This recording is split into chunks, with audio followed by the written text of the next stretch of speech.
नमस्कार, आप देख रहे हैं न्यूज बाइस्कोप और मैं हूं आसिया। जैसे ही चुनाव का बिगुल बजता है, पार्टियां अपनी तैयारी में लग जाती हैं। कैंडिडेट जो संभावित होते हैं वो अपनी तैयारियों में लग जाते हैं।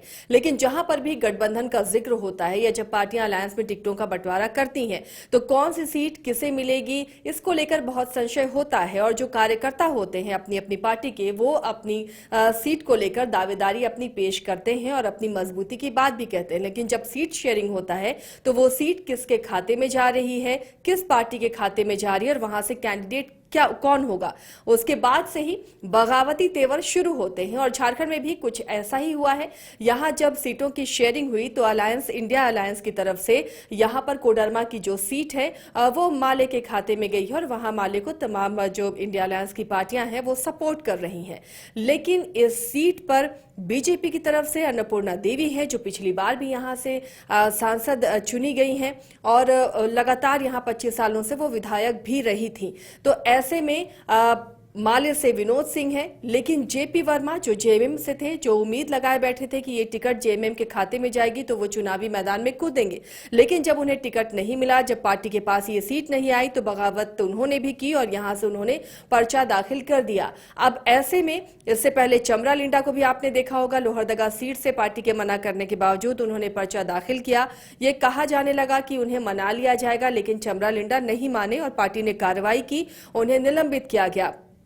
अब जेपी वर्मा पर भी पार्टी ने कार्रवाई की है। लेकिन इन सब के बीच में अब कोडरमा में इस कार्रवाई के बाद किस तरह का मुकाबला दिखेगा? क्या जितने और बागी हैं आने वाले दिनों में उन पर भी पार्टी इसी तरह कार्रवाई करेगी, जिसमें बड़ा नाम लोबिन हेम्ब्रम भी है, जो राजमहल सीट से चुनावी ताल ठोक रहे हैं। हमारे सहयोगी रंजन भी हमारे साथ जुड़े हुए हैं। रंजन जी, ये जो कोडरमा की सीट है, अब जेपी वर्मा को जब पार्टी ने उन पर कार्रवाई की है तो यहां पर मुकाबला कितना दिलचस्प है? अब उनके साथ जेएमएम के कार्यकर्ताओं का वो सपोर्ट शायद ना रहे।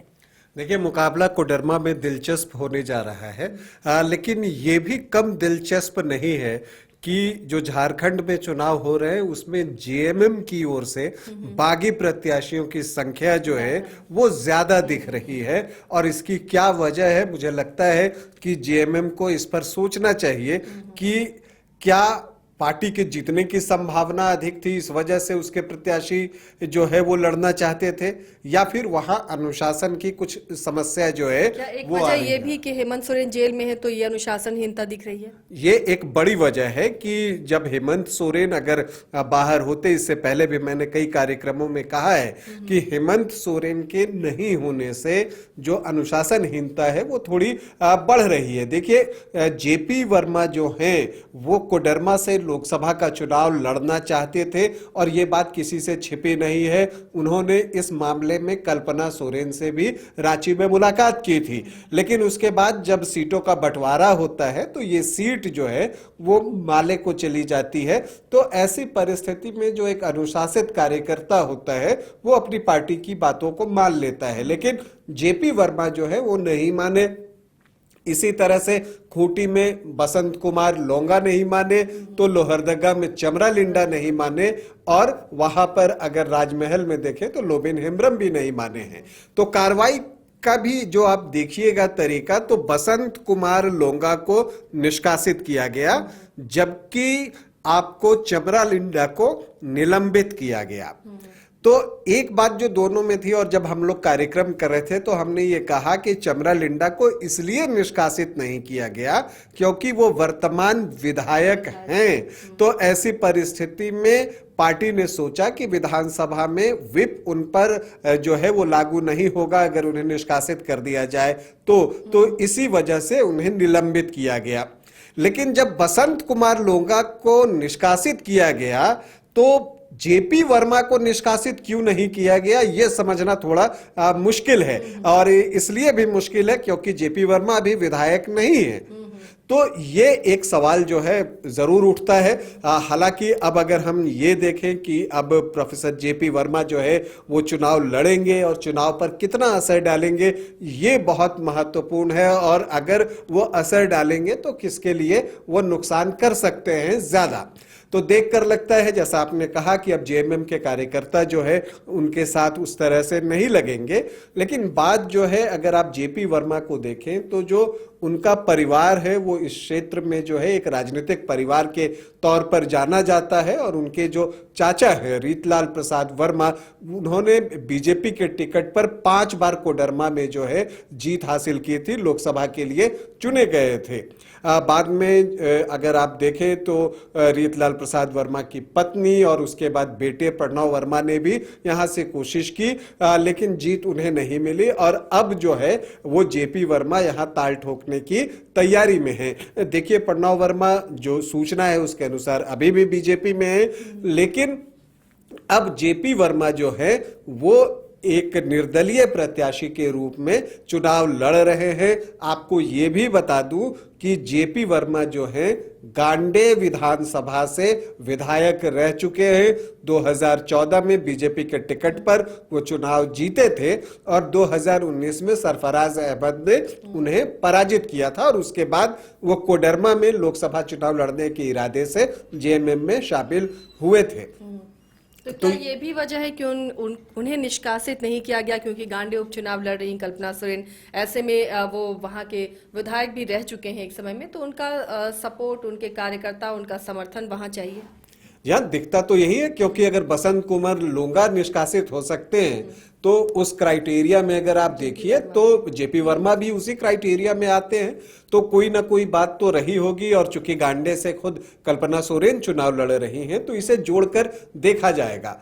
लेकिन देखिए, जेपी वर्मा के लड़ने से जो वो कुशवाहा कम्युनिटी से आते हैं, तो जो उनके स्वजातीय वोटर्स हैं उनकी संख्या इस क्षेत्र में ज्यादा है। और आम तौर पर अगर आप देखिए तो जो कुर्मी वोटर्स हैं और जो कुशवाहा वोटर्स हैं, अगर आप ट्रेडिशनली देखिएगा तो परंपरागत रूप से वो बीजेपी के वोटर होते हैं। अब जो कुशवाहा वोटर्स हैं और जो कुर्मी वोटर्स हैं, उन्हें लगता है कि कोडरमा में जो है उनका प्रतिनिधित्व होना चाहिए, जो नेतृत्व करे इस लोकसभा का वो करे। जैसा कि जेपी वर्मा बताते हैं कि उसी दबाव में उन्होंने चुनाव लड़ने का फैसला लिया है। तो अगर जेपी वर्मा अपने स्वजातीय वोट को अपने पाले में कर पाने में सफल होते हैं तो निश्चित तौर पर उसका नुकसान बीजेपी की कैंडिडेट को होने जा रहा है, अन्नपूर्णा देवी को होगा। और फिर उसका फायदा जो है आपको विनोद सिंह को मिलेगा। नेचुरली अगर अन्नपूर्णा देवी के वोट कटे तो उसका फायदा जो है वो विनोद सिंह को मिलेगा। वैसे भी विनोद सिंह की एक छवि साफ सुथरे नेता की रही है, तो वो उस तरह से उसको देख रहे हैं। लेकिन जो अन्नपूर्णा देवी हैं वो भी एक बहुत मजबूत कैंडिडेट हैं। और अगर आप 2019 में देखें तो उन्हें 62% से अधिक मत मिले थे। और जब किसी कैंडिडेट को 62% से अधिक मत मिलते हैं तो अगर आप एंटी इनकम्बेंसी का स्विंग भी अगर उनके खिलाफ हो तो कितना हो सकता है, क्योंकि अगर 62 से अधिक आया तो तमाम जो अन्य प्रत्याशी थे उनके वोट जोड़ भी दें तो वो उससे कम ही रहते हैं। तो इसलिए ये महत्वपूर्ण है कि यहां पर जेपी वर्मा वोट कितना लाते हैं। और ये मैं इसलिए भी कह रहा हूं क्योंकि इससे पहले भी कई बार जो है वो प्रणव वर्मा यहां पर चुनाव लड़ चुके हैं, बीजेपी के खिलाफ भी जाकर राजद के टिकट पर भी उन्होंने चुनाव लड़ा है, जेवीएम के टिकट पर भी उन्होंने चुनाव लड़ा है। तो इन सारी परिस्थितियों में एक्चुअली उनको वोट मिलता कितना है इस पर भी बहुत कुछ निर्भर करेगा। तो कुल मिलाकर जेपी वर्मा के लड़ने से जेपी वर्मा की पूरी कोशिश होगी कि जो एक आमने सामने की लड़ाई है अन्नपूर्णा देवी और विनोद सिंह के बीच में, उसे ट्रायंगुलर बनाया जाए, ये उनकी कोशिश होगी। अब इसका परिणाम पर क्या असर पड़ता है ये तो 4 जून को ही पता चलेगा, लेकिन जो कोडरमा की लड़ाई है वो दिलचस्प जरूर हो जाएगी। एक और सवाल, कोडरमा की लड़ाई से अलग 3 जेएमएम के बागियों पर कार्रवाई हुई है। चौथा नंबर है, बड़ा नाम है लोबिन हेम्ब्रम। अब उन पर भी कार्रवाई का इंतजार, क्योंकि पार्टी लगातार अपने गठबंधन में सब कुछ ठीक रहे, गठबंधन धर्म का पालन करते हुए ऐसे बागियों पर कार्रवाई कर रही है। तो लोबिन पर कब? देखिए, लोबिन पर भी कार्रवाई होगी ये अब तय है, चूंकि जिस तरह से बसंत कुमार लोंगा, चमरा लिंडा और अब जेपी वर्मा पर कार्रवाई हुई है, तो ये तय है कि लोबिन हेम्ब्रम पर भी जेएमएम कार्रवाई करेगा। लेकिन कब करेगा, ये भी एक बड़ा सवाल है। तो देखिए, जो पहले फेज के जो दो बागी कैंडिडेट थे, खूंटी से बसंत कुमार लोंगा और लोहरदगा से चमरा लिंडा, तो पहले इन पर कार्रवाई की गई। इसलिए आपने देखा कि पहले बसंत कुमार लोंगा को निष्कासित किया गया और फिर बाद में जो है वो चमरा लिंडा को जो है वो निलंबित किया गया। अब कोडरमा में सेकंड फेज में इलेक्शन है, तो सेकंड फेज का फैसला अब लिया गया है। तो जो 20 मई को कोडरमा में चुनाव होने वाले हैं, तो इसीलिए अब जाकर चूंकि 11 तारीख जो है 11 मई हो गया, तो सेकंड फेज के बारे में जो है वो फैसला लिया गया है कि चलिए अब जो है जेपी वर्मा पर कार्रवाई हुई और जेएमएम ने उन्हें भी निलंबित कर दिया। अब जहां तक लोबिन हेम्ब्रम का सवाल है, देखिए उनका कद ऊंचा है, अभी विधायक भी हैं, उनके पास एक जनाधार है, इसलिए निष्कासन जैसी कोई चीज की जाएगी या उस तरह का कोई फैसला आएगा, इसमें मुझे बहुत संदेह दिखता है। उनका भी निलंबन ही होगा, ये मानकर चलिए। और मुझे लगता है कि चूंकि वहां चौथे चरण में चुनाव है और जो नाम वापसी की तारीख है वो 17 मई है, तो 17 मई तक तो जेएमएम इंतजार करेगा, इसकी संभावना है, क्योंकि इस प्रत्याशा में कि शायद वो अपना नाम वापस ले लें। अभी समझाने बुझाने का काम चलता है, मान मनोवल होती है कि आप मान जाएं, तो अब ये सारी चीजें चल रही होंगी पर्दे के पीछे। तो क्या लोबिन हेम्ब्रम मान जाएंगे, ये एक सवाल है। हालांकि लोबिन हेम्ब्रम जिस तरह के व्यक्ति रहे, मुझे लगता नहीं है वो जब एक बार फैसला लेते हैं तो उस पर अमल करना चाहते हैं। और जिस तरह की भीड़ उनके नामांकन में जुटी थी, उससे निश्चित तौर पर उनका हौसला भी बढ़ा हुआ दिख रहा है। उनका बॉडी लैंग्वेज भी उस दिन आप देखिए तो वो बड़ी बहुत कॉन्फिडेंट नजर आ रहे थे। तो मुझे लगता नहीं है कि वो नाम वापस लेंगे। तो जब वो नाम वापस नहीं लेंगे तो 17 तारीख के बाद, चूंकि 1 जून को जो है वो राजमहल में वोटिंग है, तो उसके बाद मुझे लगता है कि 17 के बाद कभी भी फैसला आ सकता है। अब वो 18 आए, 19 आए या इसी के जैसा 20-21 तक आए, जैसा कि अभी कोडरमा के मामले में आया है, जेपी वर्मा के मामले में आया है, लेकिन कार्रवाई होगी।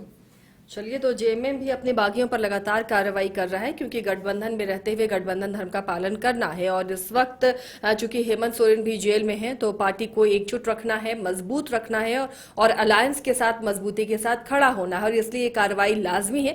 तो एक एक कर 3 लोगों पर जेएमएम ने कार्रवाई की है, 3 बागियों पर। अब इंतजार लोबिन का हो रहा है, लेकिन अब जेपी वर्मा पर कार्रवाई के बाद कोडरमा की स्थिति क्या होती है, वहां पर चुनाव कितना दिलचस्प होता है, ये भी देखना काफी दिलचस्प होगा। और लगातार आप तक किसी तरह हम अपडेट पहुंचाते रहेंगे। फिलहाल इतना ही, लेकिन देखते रहिए न्यूज़ 22 को।